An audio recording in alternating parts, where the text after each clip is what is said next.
Era 1987, quando as coisas começaram a mudar em Santo Amaro. A cidadezinha ficava encravada entre colinas e plantações de milho, com pouco mais de 4.000 habitantes. O tipo de lugar onde todo mundo conhecia o nome do carteiro, onde o sino da igreja era mais confiável que o relógio, e onde as conversas no armazém eram mais rápidas que qualquer rádio.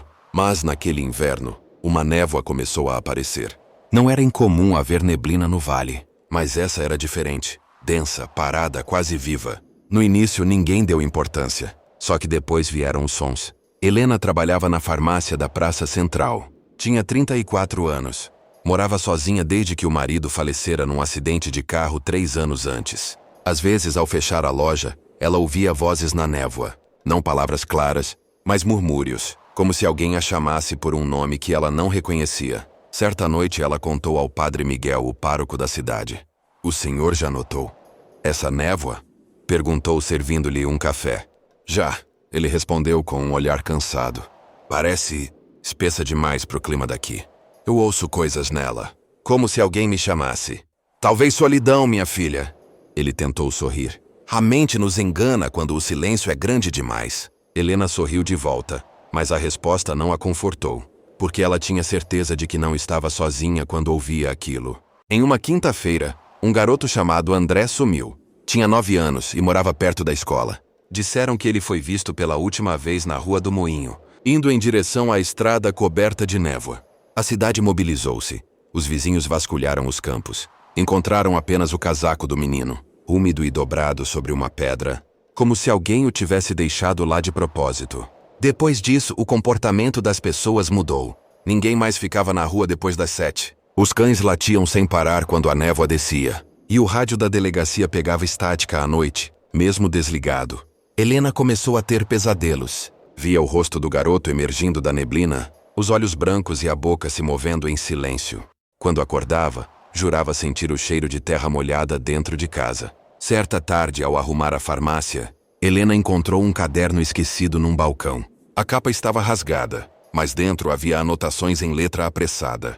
O nome na primeira página dizia: Dr. Lázaro Pires, 1978. O Dr. Lázaro havia sido o antigo médico da cidade, falecido quase 10 anos antes. Helena lembrava-se vagamente dele, um homem reservado, que se mudara às pressas pouco antes de morrer. As páginas seguintes eram estranhas. Ele descrevia alucinações sonoras e vozes provenientes da névoa matinal, que, segundo ele, coincidiam com a morte ou desaparecimento de moradores. Falava também de uma vibração no ar, inaudível para a maioria, mas perceptível por crianças e sensíveis. Helena leu tudo numa noite.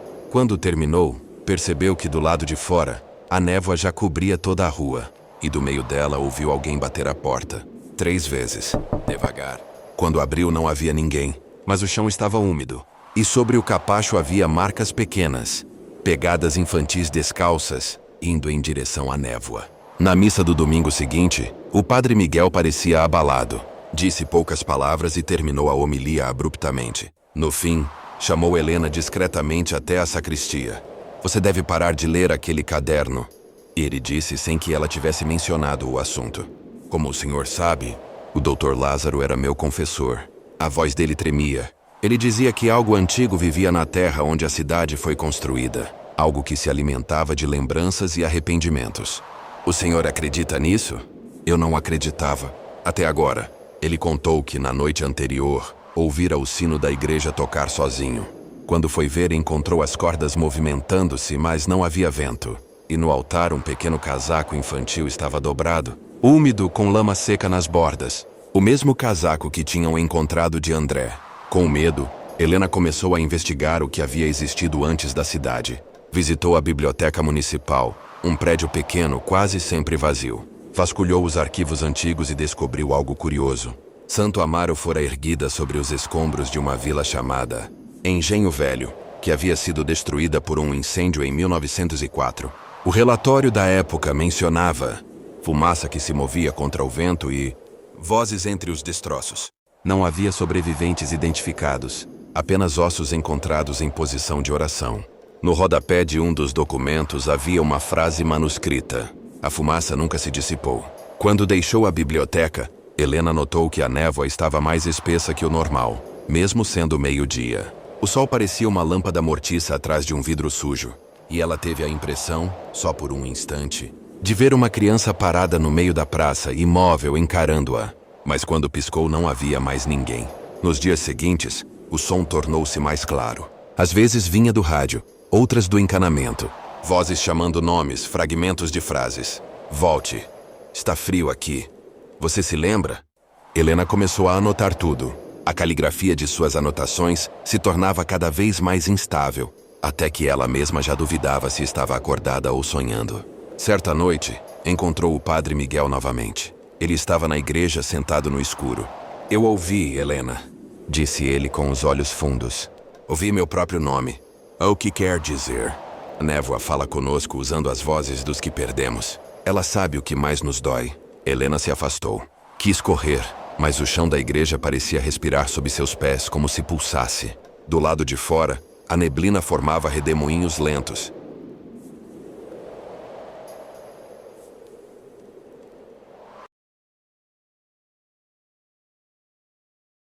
E por um momento ela viu rostos ali dentro, fugazes, distorcidos como reflexos em água turva. Com o tempo as pessoas começaram a adoecer. Alguns perderam a memória, outros começaram a andar pela rua durante a noite, atraídos pela névoa. Diziam que dormiam e acordavam com as roupas sujas de lama, sem lembrar de nada. A rádio local transmitiu um último aviso antes de sair do ar. Permaneçam em casa, fechem as janelas. Não respondam se ouvirem alguém chamando pelo nome. Naquela noite, Helena ouviu baterem à sua porta novamente. A voz era doce, conhecida. Mãe! Abre, mãe! Mas Helena nunca tivera filhos. Ainda assim, o som era inconfundível. Uma criança chorando. Ela encostou a mão na maçaneta e o metal estava gelado, úmido. Ao olhar pelo vidro da janela, viu uma pequena silhueta parada, coberta de névoa, com o mesmo casaco de André.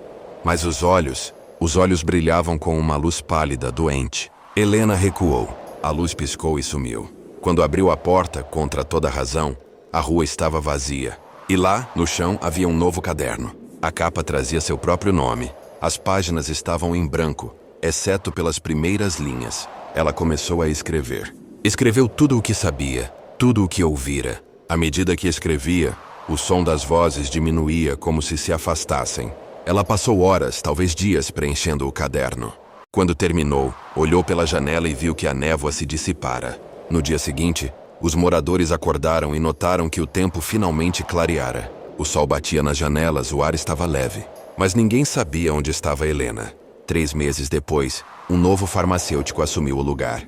Chamava-se Augusto, um homem calado, recém-chegado da capital. Ao limpar o balcão, encontrou uma gaveta trancada. Dentro, havia um caderno antigo com o nome Helena Duarte. Curioso, começou a ler. As primeiras páginas falavam de uma névoa, de vozes, de um garoto desaparecido. Pareciam delírios de uma mente perturbada. Mas na última página havia algo diferente. Uma anotação nova, escrita em caligrafia diferente, mais recente, talvez de poucos dias antes. A névoa voltou. Agora ela sussurra o meu nome. Naquela noite, Augusto ouviu o sino da igreja tocar sozinho. E quando foi trancar a farmácia, percebeu um som suave, quase inaudível, vindo do encanamento. Uma voz infantil murmurando. Augusto, está frio aqui fora. Hoje, ninguém mais fala de Santo Amaro. Os mapas ainda mostram a cidade, mas os viajantes dizem que, ao passar pela estrada antiga, às vezes surge uma névoa tão espessa que apaga os faróis. E alguns juram ver por segundos a sombra de uma mulher parada à beira da estrada, com um caderno nas mãos observando. Quando o vento muda, dizem que é possível ouvir risadinhas distantes de crianças. Outros mais atentos afirmam ouvir uma mulher murmurando alguma coisa incompreensível. Então o som se perde e a estrada fica silenciosa outra vez. O sol nasceu com uma luz doente. Era um amarelo sem vida, filtrado por uma neblina que parecia emanar do próprio chão. As casas, as árvores e até os carros parados na rua pareciam estar cobertos por uma camada de cinza. Ninguém saía cedo mais, não depois do que aconteceu com o Sr. Estevão. Mariana ainda lembrava do som. Aquela batida surda na parede do quarto 3 vezes, como se alguém de dentro da casa estivesse tentando sair. Ela tinha certeza de que vinha do lado de fora. Mas quando seu pai abriu a janela, não havia nada além da névoa e um cheiro doce, quase metálico. Os dias passaram lentos. A cidade parecia ter parado no tempo desde o desaparecimento de Lúcio. Primeiro, acharam que ele tinha fugido, adolescente rebelde, segundo o delegado Arlindo. Mas os cachorros começaram a latir para o nada, e as janelas das casas voltadas para o morro foram sendo fechadas com tábuas. Aos poucos, Santo Amaro foi se tornando um lugar em que as pessoas cochichavam mais do que falavam.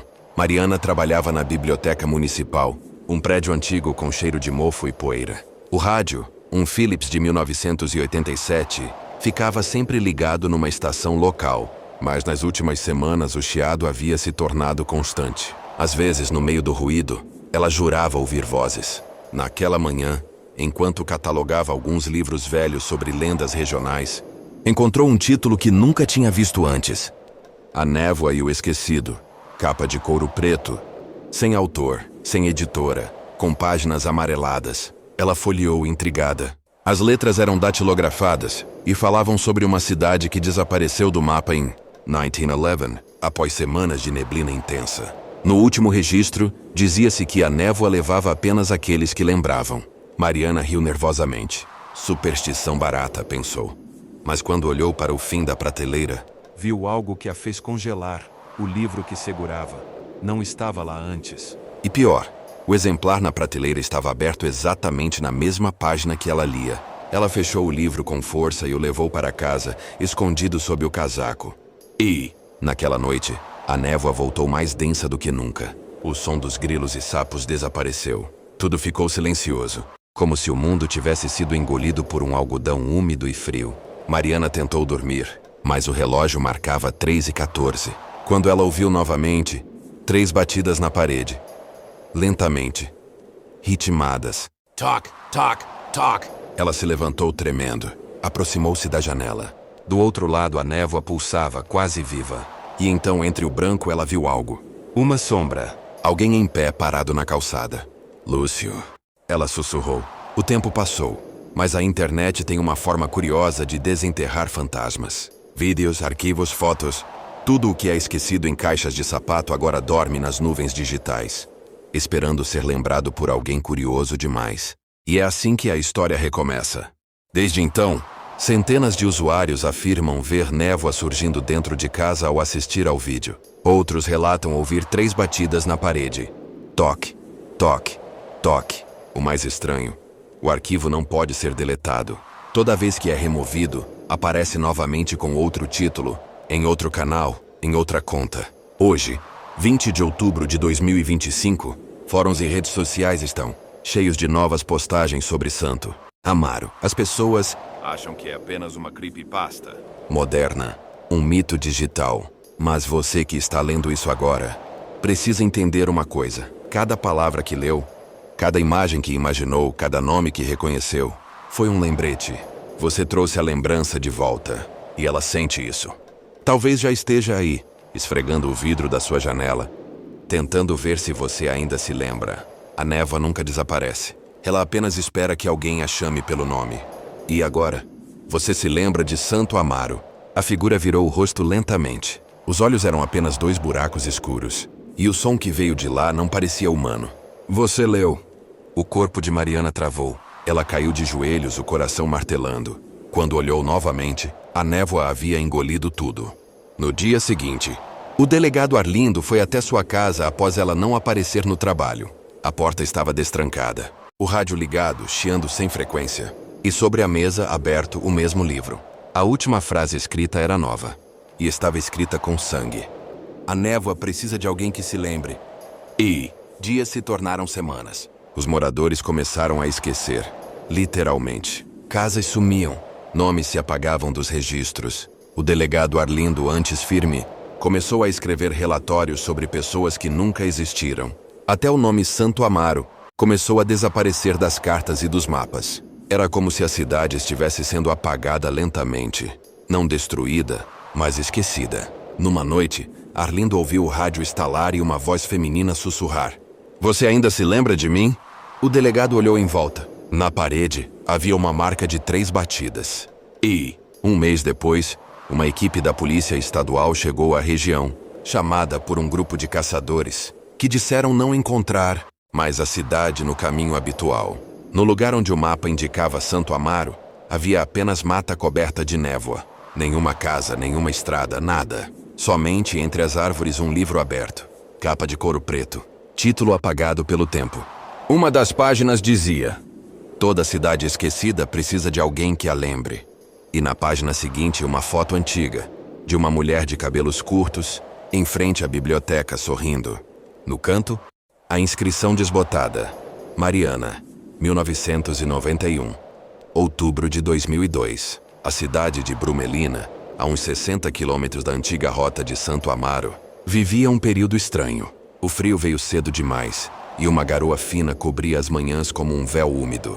Um pequeno sebo de esquina chamado Memórias de Papel sobrevivendo ao tempo, cheio de livros amarelados e vinis riscados. O dono, Eduardo Salgado, era jornalista aposentado, ex-repórter de uma rádio local. Aposentou-se cedo, após sofrer um colapso nervoso cobrindo uma série de casos de desaparecimento na região. Serrana. Mas naquela manhã, algo o atraiu de volta ao passado.